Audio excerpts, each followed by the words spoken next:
রমজানের সাথে যদি আমাদের সম্পর্ক থাকতো, জানি না বুঝাইতে পারবো কি পারবো না, আল্লাহ করুক বুঝে আসুক। তাইলে যে খায়া আছে রমজানে সে তালাশ করতো কে না খায়া আছে। রমজানে যে খায়া আছে সে তালাশ করতো সারাদিন কে না খায়া আছে। রমজানে যার কাছে আছে সে তালাশ করতো কার কাছে নাই। রমজানে আল্লাহ যাকে দিছে সে তালাশ করতো কাকে আল্লাহ দেয় নাই, কাকে আল্লাহ দেয় নাই।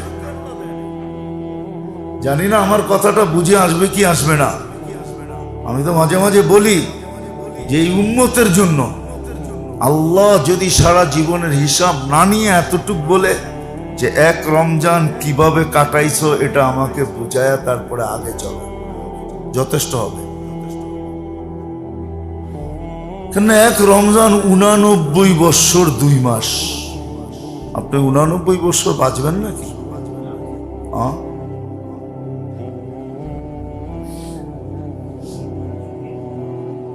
আমি এবার রোজা উমরার ভিতরে বলতেছিলাম, অনেকজনকেই দেখতাম এহরাম করে ঘোরে। আমি জিজ্ঞাসা করছি কয়েকজন হুজুরকেও জিজ্ঞাসা করছি, আপনাদের গায়ে এহরাম কেন? আপনারা তো অনেক আগে আসছেন। হুজুর এহরাম সারা নিচে তোয়াফ করতে দেয় না। নিচে স্বাভাবিক পোশাকে নিচে ঢুকতে দেয় না, এই জন্য এহরাম পরে থাকি। তোয়াফ করতে নিচে সুবিধা হয়, উপরে লম্বা চক্কর হয়। তা আমি বললাম শোনেন, তোয়াফ এই পর্যন্ত কয়টা হলো? এক একজনে এক একটা বলছে। আমি বলেন যুক্তিসঙ্গত, লজিকলি যুক্তিসঙ্গত ম্যাথমেটিক্সের হিসাবে মক্কায় যদি রমজানে একদিন কবুল হইল, একদিন রমজানের বাহিরে একদিন 1 লক্ষ দিন, রমজানে বাড়বে আরো 70 গুণ বেশি, তো কত লক্ষ হইল? 70 লক্ষ। আমি বললাম 70 লক্ষে দিনে কত বৎসর হয়? 70 লক্ষ দিনে কত বৎসর হয় জানেন? 70 লক্ষ কি দিন কত বৎসর হয় রমজানে? আপনাদেরকে আমি হিসাব করে দেখাইতেছি।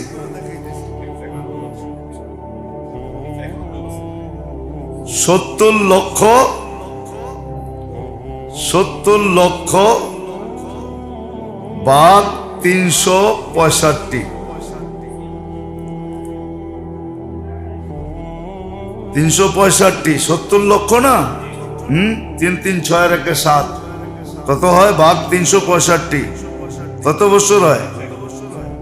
হ্যাঁ গরমিয়া 19,178 বছর হয়। হিসাব করেন। আমরা কি ম্যাথমেটিক্সে এতই কাঁচা নাকি? হুজুর দেখা মনে করছেন আপনারা মনে করেন সবই আপনারা জানেন, আমরা বুঝি কিছু জানি না। ম্যাথমেটিক্সে এত কাঁচা না। 19,100 কত 78 বৎসর। আমি জিজ্ঞাসা করলাম আপনি এত বছর বাঁচবেন না আমি বাঁচবো? তাহলে তো উচিত ছিল না দৌড়াইয়া এই দিকে দৌড়ানো দরকার ছিল যে আল্লাহ আমার পুরা সময়টা কবুলের দরকার নাই, আপনি মক্কায় আমাকে একদিন কবুল করেন, আমার একদিন গ্রহণ করেন।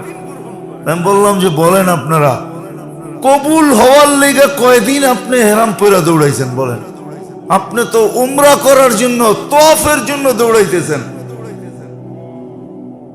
আরেকজনকে বিরক্ত করতেছেন যার ফরজ তোয়াফ, সে আপনার কারণে সহজে করতে পারতেছে না। কেননা আপনি এহরাম বাইন্দা ভাব নিছেন আপনিও ফরজ করতেছেন, অথচ আপনারটা নফল। এটার ভিতরে ধোকারও একটা রূপ আছে, ধোকা দিতেছেন আপনি, চোখে ধুলা দিতেছেন। ধোকা না হোক, ধুলা তো দিতেছে, আপনি ধুলা দিতেছেন। আপনি কবুল হওয়ার জন্য কতটুকু কাঁদছেন বলেন? দেখি সবার মাথা নিচে হয়ে গেছে। আমাদেরও এই অবস্থা আজকে, আমাদেরও এই অবস্থা, আমাদেরও এই অবস্থা। আসেন ফিরা আসি, বরকত হইতো। আমি ক্রিটিসাইজ করতেছি না, আমিও দুঃখে দুঃখিত। কিন্তু উম্মত যদি রমজানকে দুনিয়া কামানের রাস্তা না বানাইতো, শাবান আর রজব আর শাবান যদি বানাইতো, তাহলে বরকত হইতো, কি কামাইও হইতো, আবার কি বরকত হইতো। আবার রমজানে অসৎ সুযোগ কেউ নেওয়ার সুযোগও পাইত না। রমজানে যে অসৎ উপায়ে যে সুযোগ নিতেছে, রমজানকে সামনে রেখে, এটাও কোনোদিন সম্ভব হতো না। হতো নাকি? ওইখানে তো 2 মাস, এখানে কয় মাস? আরে বলেন না, 1 মাস। যা করতে হবে 1 মাসেই করতে হবে, ঠিক না? ওইখানে তো 2 মাস ছিল, প্রথম মাসে পারি নাই, দ্বিতীয় মাসে সুযোগ নিব, ঠিক না? ওইখানে একটু লম্বা আছে, স্কোপ আছে, আল্লাহ রসুলের দোয়া ছিল। কিন্তু আফসোস উম্মত বুঝেও নাই, আর আমরাও উম্মতকে বুঝাইতে পারি না। যদি পারতাম তাহলে মনে হয় এটাই হইতো, যে আমার দেশেও রজব আর শাবান মৌসুম হইতো কামানের, আর রমজান হইতো শুধু আখেরাত কামানে। তো যেটা বুঝাইতেছিলাম, রমজান আর কোরআন এক সুতায় গাঁথা। রমজান আর কোরআন এক সুতায় গাঁথা। আর রমজানের ভিতরে সবকিছু এক কাতারে রাখা, এক সারিতে রাখা, কোনো দ্বিতীয় সারি নেই, সব ফরজ। একটাও সুন্নত টুন্নত না, ফরজ। আর আপনি ফরজের ওয়েট জানেন না, যে ফরজের ওয়েট কতটুকু। আপনি সুবহানাল্লাহ বলতেছেন, ফরজের সওয়াব পাইতেছেন। ফরজের ওয়েট জানেন? ফরজের ওয়েট যেদিন থেকে আল্লাহ সৃষ্টি অস্তিত্ব দিয়েছেন, আর যেদিন শেষ করবেন, সমগ্র সৃষ্টির সমস্ত ইবাদত, এগুলা নফল, সব যদি এক পাল্লা রাখা হয়, আর আপনার আজকের দিনের ফরজের এক সুবহানাল্লাহ যেটা ফরজ, ওটা আরেক পাল্লা রাখা হয়, তারপরও আপনারটার বিন্দুর সমান ওয়েট ওই দিকে হবে না। ফরজের এতটুকু ওজন, এতটুকু ওজন রমজানকে এক কাতারে দাঁড় করায় দিয়েছে। প্রত্যেকটা জিনিসের পিছে যেন কোনো একটা আওয়াজ আছে, আওয়াজ। এখন কি চলতেছে? মাগফিরাত, ঠিক না? আজকে কয় রোজা? 16 রোজা, আর আছে কয়দিন? আজকে 15 রোজা, আর আছে কয়দিন? আরে না, মাগফিরাতের কয়দিন আছে? 5 দিন, ঠিক না? 5 দিন আছে। বুঝা গেল এই 10 দিন মাগফিরাতের মানি কি? আর পিছনে একটা আওয়াজ আছে, যে মাগফিরাতের মানি তুমি মাপ চাইলে আমি, তুমি যদি শর্ত পূরণ করে মাপ চাইতে পারো, তাহলে আমরা মাফ করব, এটা বলা আছে পিছনে, এটি আওয়াজ, আমরা মাফ করব। তুমি যদি মাপ চাও তো আমরা মাফ করব। তুমি যদি মাপ চাও, কারণ এই 10 দিন মাপের জন্যই রাখা। আর পিছনে আওয়াজ কি? রাখার অর্থটা কি? যে আমরা মাপ অবশ্যই করব। তুমি যদি মাপ চাও, চাওয়ার মতো চাও। এরকম রহমতের পিছনেও একটা আওয়াজ আছে, তারপরে জাহান্নাম থেকে মুক্তির পিছনেও একটা আওয়াজ আছে, একটা মিনিংস আছে, একটা অর্থ আছে, একটা কিছু বুঝাইতে চাইতেছেন আল্লাহ। এই যে রমজান আসলো, আমি কতটুকু কবুল করাইলাম? আমার তো ফতুয়া দিতেছি না, কিন্তু আমার তো মন বলে যে এই উম্মত যদি রমজানের 6 দিনও পাইল, 6 দিনও যদি পাইল, 6 দিনও যদি কেউ পাইল, রমজানের 6 দিনও যদি কাটানোর মতো কাটাইলো, তাইলে 1 বছরের ইবাদত তার আমল নামায় পূর্ণ হয়ে আরো কিছু বেঁচে যাবে। কেন 6 7 42, 420 দিন, 365 দিন বাদ দেন, তারপরে তো আপনার ব্যালেন্সে থাকবে। এই যে এক ব্যবস্থা আল্লাহ এই উম্মতের জন্য করছেন। কিন্তু আফসোস, আমরা কতটুকু মূল্যায়ন করলাম। যেখান থেকে বাহির হয়ে গেছিলাম আমি, যে যদি আসলে রমজান কোরআন এর সম্পর্ক বুঝতাম বা রমজান কি জিনিস এটা জানতাম, তাহলে প্রত্যেক ব্যক্তি তো যার কাছে যা আছে সে তালাশ করতো এটা নাই কার কাছে। অর্থওয়ালা ভাবতো যে অর্থ কার কাছে নাই, খাওয়াওয়ালা ভাবতো খাওয়া কার কাছে নাই, একজন আরেকজনের কাছে ছুটতে থাকতো। এমনকি সত্য তো এটা যে হাতে পায়ে ধরতে থাকতো, হাতে পায়ে। বিশ্বাস হয় না মনে হয় আপনাদের? দুনিয়াতে চিত্র আছে, যান মক্কা মদিনা এখনো যায় দেখা আসে। করুণার ছাপ যদিও কিছু লাগছে, তারপরে এখনো দেখে আসেন হাতে পায়ে ধরে ইফতারি খাওয়ানোর জন্য, হাতে পায়ে ধরে। কেন জানেন? ও জানে আমি হাতে ধরেও যদি খাওয়াইতে পারি তাহলে আমার জান্নাত বইনা যাবে, আমার জাহান্নাম থেকে মুক্তি মিলা যাবে, আমার গুনাহ মাফ হয়ে যাবে। এই জন্য হাতে পায়ে ধরে। উচিত ছিল কিন্তু মুসলিম সমাজে এটা উচিত ছিল। আমরা তো কিছু দেখাইতে পারছি, কিছু দেখাইতে পারি না।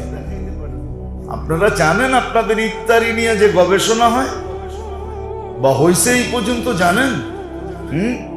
নেটে যে সার্চ দিয়ে দেখো, মুসলমানদের ইফতারি খাওয়া নিয়ে উন্নত দুনিয়া গবেষণা করছে যে এত খায় তারপরে কোনো সমস্যা হয় না কেন। ওরা বাহির করছে কেন হয় না। আপনাদের অনেক কিছু নিয়ে কিন্তু গবেষণা হইতেছে, রোজা নিয়ে গবেষণা হইতেছে। লেখা রাখেন, একদিন মনে হয় আমি বলছিলাম যে রোজা দিয়া ক্যান্সারের ট্রিটমেন্ট হবে, লেখা রাখেন। আমি বলে গেলাম রোজা দিয়া একদিন দুনিয়া আসবে, দুনিয়া বলবে ক্যান্সারের ট্রিটমেন্ট হবে, চিকিৎসা হবে রোজা দিয়া। রোজা চলতেছে গবেষণা চলতেছে যে রোজা দিয়া করানো যায় কিনা, আর হবে, এটাই সত্য। আপনাদের প্রত্যেকটা জিনিস নিয়ে গবেষণা করে। যদি মুসলমান আসলে রোজাকে ফুটায়া তুলতে পারতো, তাইলে এটা নিয়েও সারা দুনিয়া তাক লেগে যেত যে সারা বৎসর 11 মাস কামায়, শুধু নেয়। আর রমজানে কি চিত্র দাঁড় করায় এরা, একজন আরেকজনকে দেওয়ার জন্য পাগল, খাওয়ানোর জন্য পাগল, হাতে পায়ে ধরতে থাকে। এই চিত্রটাও আমরা সারা দুনিয়াকে দেখাইতে পারতাম, এই চিত্রটাও সারা দুনিয়াকে আমরা দেখাইতে পারতাম। সারা দুনিয়া আকৃষ্ট হতো এই চিত্র দেখা। ধনীরা যদি গরিবদেরকে তালাশ করত, বিত্তবানরা যদি অসহায়কে তালাশ করত, যার ঘরে কাপড় নাই সে যদি তালাশ করত কার ঘরে কাপড় নাই, যার ঘরে খাদ্য আছে সে যদি তালাশ করত কার ঘরে খাদ্য নাই, যার সমর্থ আছে, পুঁজি লস হবে না, সমর্থ আছে, প্রত্যেক মহল্লায় 2-10 জন মানুষের সমর্থ আছে, যারা লোক যদি ঠিক করে, যে 10 জন লোক ঠিক করলো 10 জনে যে তুমি দৈনন্দিনের পণ্য আনবা আমার টাকা দিয়া, আমার মহল্লায় সাপ্লাই দিবে, যেই দামে কিনা ওই দামে, তোমাকে আমরা বেনিফিট আলাদা দিব। 10 জন যদি মহল্লায় দাঁড়ায় যায়, এটা একটা চিত্র তৈরি হয়। তাইলে দেখা যায় অসাধু লোকরা কোনোদিন সুযোগ পাবে না, কোনোদিন এদের সুযোগ হইতো না। কিন্তু টাকা কিন্তু জায়গায় পড়ে আছে। টাকাও মাঝে মাঝে ভিতর থেকে বলে, আলমারির ভিতর থেকে বলে, ইচ্ছা করলে তুই আমাকে দিয়ে জান্নাত কামায় নিতে পারতি, কিন্তু তুই কামাস না। কিন্তু আপনি বলবেন টাকার আওয়াজ তো এই পর্যন্ত শুনলাম না, কান পাতলে শুনবেন আপনি। আপনার আলমারির টাকাও বলে, ইচ্ছা করলে তুই আমাকে দিয়ে জান্নাত কামায় নিতে পারিস, একটা কেউ কমবে না, পারত।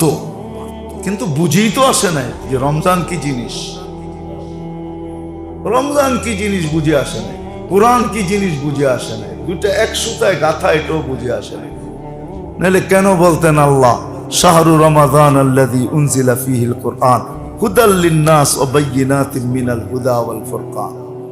তিনটাই তো বলে দিয়েছেন, একটাও তো বাকি রাখেন নাই। হুদাল লিন-নাস ওয়া বাইয়িনাতিম মিনাল হুদা ওয়াল ফুরকান, তিনটাই তো সুস্পষ্ট করছেন, একটাও তো বাকি রাখেন নাই।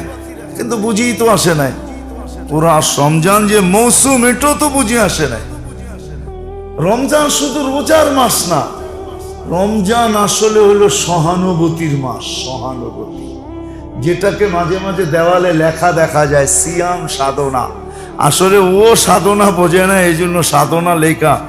মানুষ এটাই বোঝে সাধনা ওষুধালয় হইব আর কি, ঠিক না? সাধনা ওষুধালয় আছে না, এটাই বোঝে মানুষ যে সিয়াম সাধনা মানি মনে হয় সাধনা ওষুধালয়ে কিছু পাওয়া যায় এটার ব্যাপারে। সাধনাও বোঝে নাই।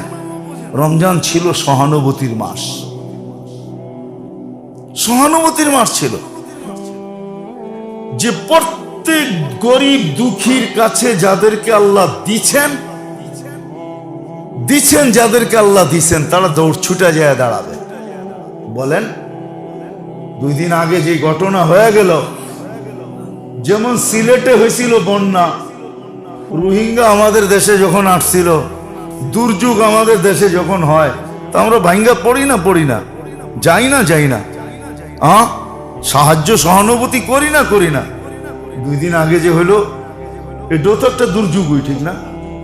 কি আমরা কয়জন ভাঙ্গা পড়ছি?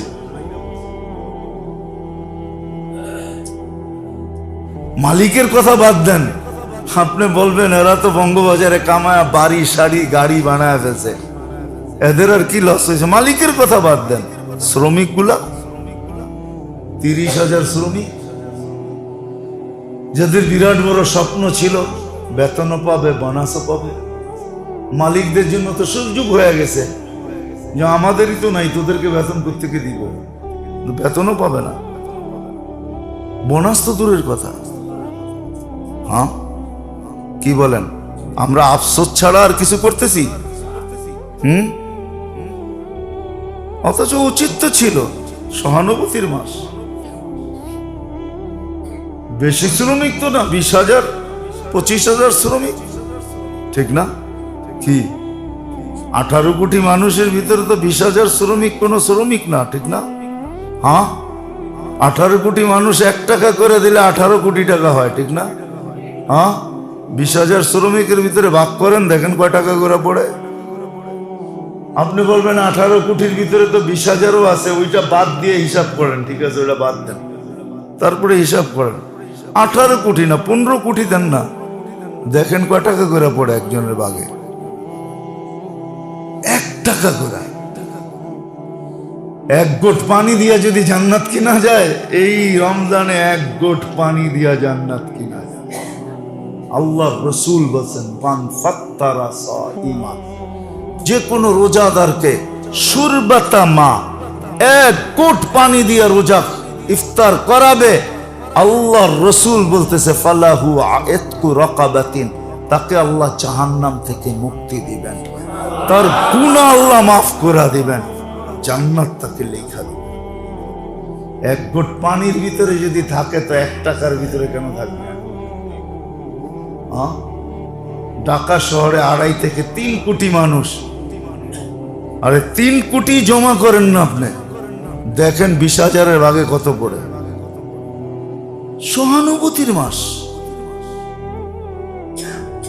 সহানুভূতির মাস।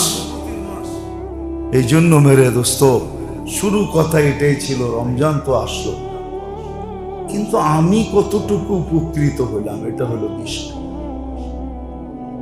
আমি কতটুকু নিতে পারলাম, আমি কতটুকু পাইলাম। রমজান তো শুধু রোজার মাস না, রমজান তো যাকাতেরও মাস। যদিও আমরা বানায় নিছি, আসলে মুসলিম বিধানে যাকাতের মাস হলো শাবান। জাকাতের মাস, যাকাতের মাস হলো শাবান। রমজান তো শুধু রোজার মাস না, রমজান তো যাকাতেরও মাস। যদিও আমরা বানায় নিছি, আসলে মুসলিম বিধানে যাকাতের মাস হলো শাবান। জাকাতের মাস হলো শাবান। রমজান তো শুধু রোজার মাস না, রমজান তো যাকাতেরও মাস। যদিও আমরা বানায় নিছি, আসলে মুসলিম বিধানে যাকাতের মাস হলো শাবান। যদিও আমরা বানায় নিছি, আসলে মুসলিম বিধানে যাকাতের মাস হলো শাবান। এটার ভিতরে একটা যুক্তি আছে, কি জানেন? গরিবকে যদি আপনি সাবানে দিতেন, তাহলে সে রমজানটা ওই টাকা দিয়া ভালো মতে কাটাইতে পারতো, আপনার কাছে হাত পাইতা ফিরতে হতো না। এটা একটা লজিকলি জিনিস ছিল, যুক্তিসঙ্গত। জাকাতটা যদি আপনি সাবানে দিতেন, তাহলে রমজানে সে সময়টা ভালো কাটাইতে পারতো, কারো কাছে হাত পাততে হতো না। এই যে সে এখন হাত পাততেছে কেন? আপনি জাকাত দিবেন রমজানে, ঠিক না? তারপরও তো পুরা হিসাব করে দেয় না। হিসাব করে দেয় নাকি? হ্যাঁ, মুসলমান যদি পুরা হিসাব করে জাকাত দিত, জাকাতকে তো আমরা মনে করি জরিমানা, ঠিক না? কি? হ্যাঁ, কি মনে করি? সত্য তো, হাদিসই আছে। আল্লাহ রসুল বলছে একদিন আসবে আমার উম্মত জাকাতকে জরিমানা মনে করবে। যেদিন জাকাতকে জরিমানা মনে করবে, ওই দিন তোমাদের জন্য ধ্বংস অনিবার্য। বিপদ এমনি আসে না, যাহারাল ফাসাদু ফিল বাররি ওয়াল বাহর বিমা কাসাবাত আইদিন নাস। দুর্যোগ এমনি আসে না, আর বিপদ এমনি শুধু শুধু আসে না। আমরা হাতে টাইনা নিয়ে আসি দুর্যোগ, বিপর্যয় আমরা নিয়ে আসি। জাকাত তো হিসাব করে দেয় না। বড়লোক হয়ে ভাবে আমি বড়লোক হয়েছি, আমাকে কে বড়লোক বানাইছে, ঠিক না? বড়লোক কে বানাইছে? হ্যাঁ, বড়লোক করে জিজ্ঞাসা করেন, বাড়িওয়ালারে জিজ্ঞাসা করেন, বাড়িওয়ালা কে বানাইছে আপনাকে? সে বলবে আমি হয়েছি। আমি না বাড়ি বানাইলাম। পিছনে যে আল্লাহ আছে এটা ভুলেই যায়, ঠিক না? বড়লোককে বড়লোক কে বানাইছে? আগনা ও আফকার। আল্লাহ বলে ধনী তোকে কে বানাইলো, গরিব তোকে কে বানাইলো? ধনীকে ধনী কেন বানাইলেন, গরিবকে গরিব কেন বানাইলেন? এটাও কারণ আছে। এত সময় নাই, এটারও কারণ আছে। এই জন্যই কিতাবে আছে লাউলাল ফুকারা লাহালাকাল আগনিয়া। গরিব যদি না থাকতো তাহলে ধনীদেরকে টিকার কোনো সুযোগ ছিল না। ধনীদেরকে জমিন খায়া ফেলতো, জমিন কাউর খাওয়া দরকার ছিল না। সুন্দরবনের থেকে প্রাণী আসার দরকার ছিল না, আমাজনের থেকে প্রাণী আসার দরকার ছিল না। জমিন তাদেরকে খায়া ফেলতো, রাস্তায় হাঁটতো আর খায়া ফেলতো। আল্লাহ রসুল বলতেছে আনতুম তুরজাকুনা বিকুরাবাইকুম। গরিবদের কারণে তোমাদেরকে পালা হয়, তোমাদেরকে পালার কোনো দরকার ছিল না। গরিবদের কারণে বলছে, ডাইরেক্ট গরিবদেরকে দেন না কেন?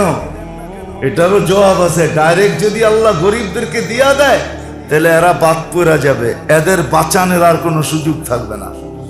এই জন্য গরিবের মাধ্যমে ধনীকে আল্লাহ বাঁচান।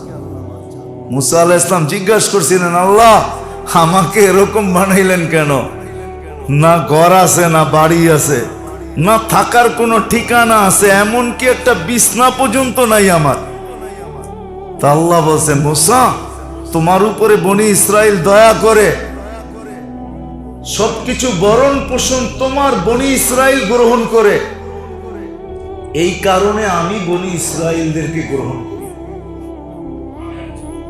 বনি ইসরাইলদের উপরে আমি দয়া করি। গরিব না থাকলে আমরাও থাকতাম না।